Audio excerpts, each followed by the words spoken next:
नमस्कार मंडळी, आज मी तुम्हाला फक्त 10 मिनिटात असं युनिक हेल्दी टेस्टी नाश्ता बनवून दाखवणार आहे की जे बनवायला खूप सोपा आहे आणि खायला खूप टेस्टी लागतो की याच्यासमोर तर इडली आणि ढोकळा ही फेल आहे। तर चला वेळ न घालवता रेसिपीकडे वळूया। तर यासाठी मी इथे एक मिक्सी जार घेतली आहे।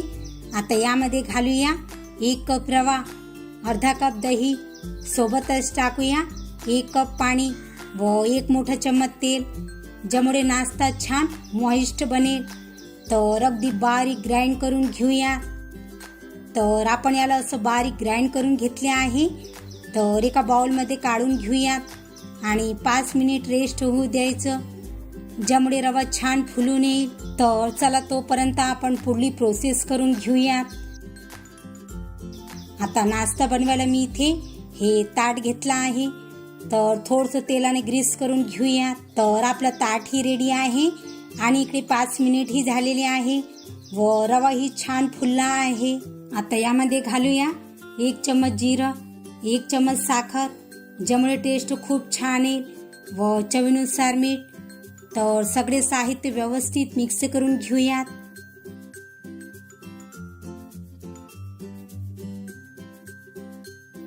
तर आपण सगळे साहित्य छान व्यवस्थित मिक्स करून घेतले आहे। आता यामध्ये घालूया 1 चम्मच खायचे सोडा, ज्यामुळे नाश्ता छान सॉफ्ट आणि स्पंजी बनेल। तर व्यवस्थित मिक्स करून घेऊया।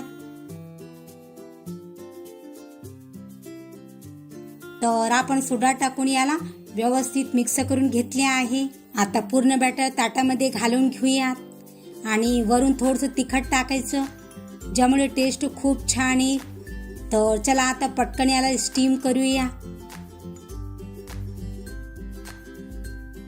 तर स्टीम करण्यासाठी मी आधीच कढईमध्ये स्टँड ठेवून 2 ग्लास पाणी टाकून गरम करायला ठेवले होते व पाण्याला छान उकळी आलेली आहे। तर सावधगिरीने ताटाला कढईच्या मधोमध ठेवूया आणि ताटाने झाकून 10 मिनिट मीडियम फ्लेमवर स्टीम होऊ द्यायचं। तर 10 मिनिट झालेले आहे आणि नाश्ता ही छान स्टीम झालेला आहे। तर टूथपिकने चेक करून घेऊयात। बघा, टूथपिक अगदी क्लीन निघाली आहे, याचा अर्थ नाश्ता परफेक्ट स्टीम झालेला आहे। तर बाहेर काढून पूर्ण थंड होऊ द्यायचं, नंतर डिमोल्ड करायचं। तर नाश्ता पूर्णतः थंड झालेला आहे। तर डिमोल्ड करून घेऊयात। तर बघा किती छान सॉफ्ट आणि स्पॉन्जी बनला आहे। तर पीसेस मध्ये कट करून घेऊयात। तुम्हाला जसे लहान मोठे पीसेस करायचे असतील तुम्ही तसे कट करू शकता। बघा याचे टेक्स्चर, याची लुकिंग किती छान मस्त आलेली आहे।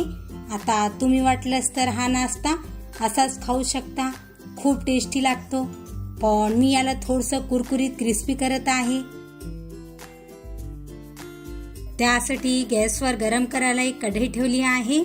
आता यामध्ये थोडंसं तेल टाकूया आणि तेल गरम झाल्यावर असे पीसेस ठेवायचे आणि मीडियम फ्लेमवर 1 ते 1.5 मिनिट औरत परत करून छान क्रिस्पी शेकून घेऊया।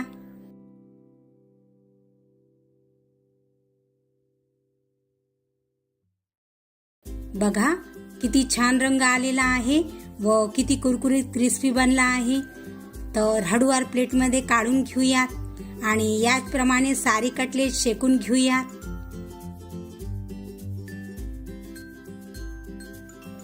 तर रेडी आहे झटपट बनणारे रव्याची कटलेट। बघा याचे टेक्स्चर, याची लुकिंग किती छान मस्त आलेली आहे, वरून क्रिस्पी आणि आतून सॉफ्ट। तर तुम्ही हा नाश्ता हिरवी चटणी किंवा टोमॅटो सॉस सोबतही खाऊ शकता, खूप टेस्टी लागतो की याच्या समोर इडली आणि ढोकळा ही फेल आहे। तर तुम्ही हे रव्याचे कटलेट एकदा नक्कीच ट्राय करा, सर्वांना खूप आवडेल। जर तुम्हाला माझी आजची रेसिपी आवडली असेल तर व्हिडिओला लाईक आणि शेअर नक्कीच करा आणि चॅनलला सबस्क्राईब करून बेल आयकॉनला प्रेस करा। तर चला पुन्हा भेटूया एका नवीन रेसिपी सोबत। तोपर्यंत मस्त खा आणि हेल्दी राहा।